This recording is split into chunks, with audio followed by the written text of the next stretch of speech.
बिस्मिल्लाहिर्रहमानिर्रहीम। अस्सलाम वालेकुम व्यूअर्स। आज मैं बनाने जा रही हूँ हैदराबादी तला हुआ गोश्त। उसके लिए मैंने गोश्त लिया है 1 किलो। लहसुन अदरक मैंने लिया है 4 खाने के चमचे। पेस्ट लिया है मैंने इसका। नींबू मैं लूंगी 6 खाने के चमचे, नींबू का रस। लाल मिर्च पाउडर लिया है 2 खाने के चमचे। नमक लिया है हस्बे जायका।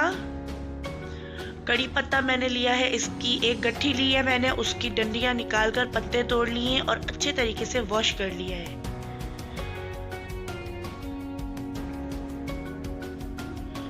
ऑयल मैंने लिया है 3/4 कप।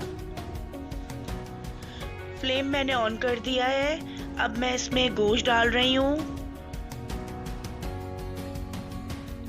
सिर्फ और सिर्फ मैंने अभी इसमें गोश्त डाला है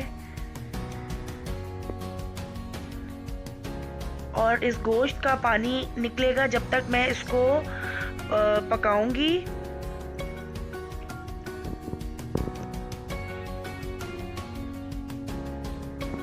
क्योंकि गोश्त के अंदर भी अपना पानी होता है, तो अभी थोड़ी ही देर में गोश्त का सारा पानी जो है वो अंदर से निकल आएगा। व्यूअर्स, गोश्त में काफ़ी सारा पानी छोड़ दिया है और इसका पानी ड्राई होने तक मैं इसमें चमचा चलाती रहूंगी।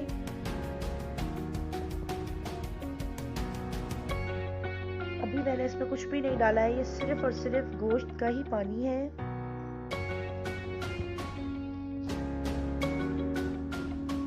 तो व्यूवर्स, गोश्त का पानी जो है वो अब बिल्कुल ड्राई हो गया है और मैंने फ्लेम मीडियम कर दिया है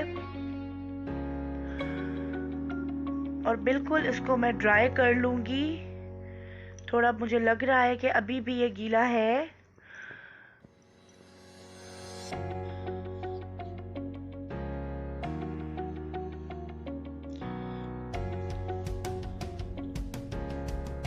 तो अब इसमें मैं पानी डाल दूंगी 3 कप।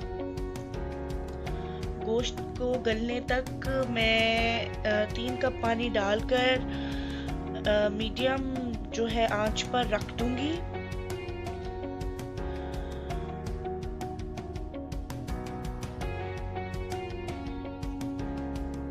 तो 3 कप मैंने इसमें पानी डाल दिया है और अब मैं चूल्हा जो है उसकी आग को मैं मीडियम कर रही हूँ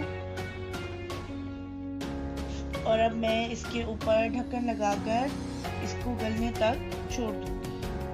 तो पानी जो है हमारा ड्राई हो गया है बिल्कुल और गोश्त भी गल गया है। अब मैं इसमें ऑयल डाल दूंगी। ऑयल डालकर मैं इसको अच्छे तरीके से तल लूंगी।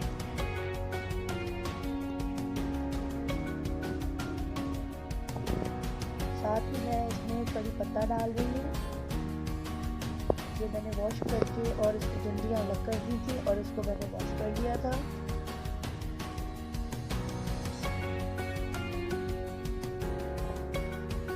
अब मैं इसमें सॉल्ट डाल रही हूँ हस्बे ज़रूरत और मैं इसमें रेड चिल्ली पाउडर डाल रही हूँ 2 टेबल स्पून।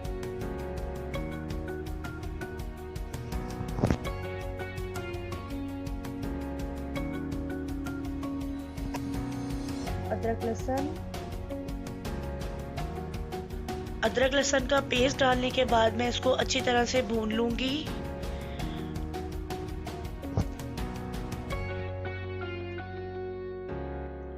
तो अब मैं इसमें डालूंगी लेमन जूस।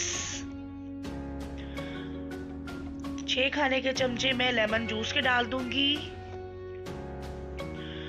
और ये बिल्कुल जबरदस्त सा तल रहा है।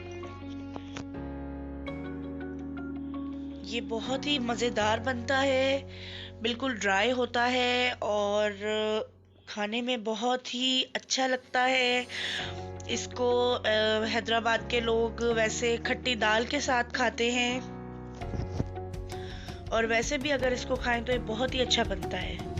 गोश्त को तलते हुए 20 से 25 मिनट हो गए हैं और गोश्त का कलर भी चेंज हो गया है, बड़ा ज़बरदस्त सा कलर आ गया है इसके ऊपर। तो अब मैं इसको डिश आउट कर रही हूँ।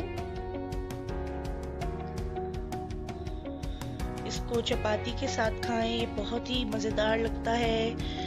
नान के साथ भी सर्व कर सकते हैं और राइस के साथ भी खा सकते हैं, और अगर इसको वैसा रूखा भी खाएं तो ये बहुत ही मज़ेदार बनता है। हैदराबादी तला हुआ गोश्त तैयार हो गया है और अब मैं इसे टेस्ट कर बताऊंगी ये कैसा बना है। बहुत ही आला, बहुत ही मज़ेदार, बहुत ज़बरदस्त। तो व्यूअर्स, आपने ये रेसिपी ज़रूर ट्राई करनी है और कमेंट्स बॉक्स में मुझे कमेंट्स करके बताना है कि मेरी बनाई हुई रेसिपी आपको कैसी लगी। जब तक के लिए चलती हूँ, अपना बहुत सारा ख्याल रखिएगा। अल्लाह हाफिज़।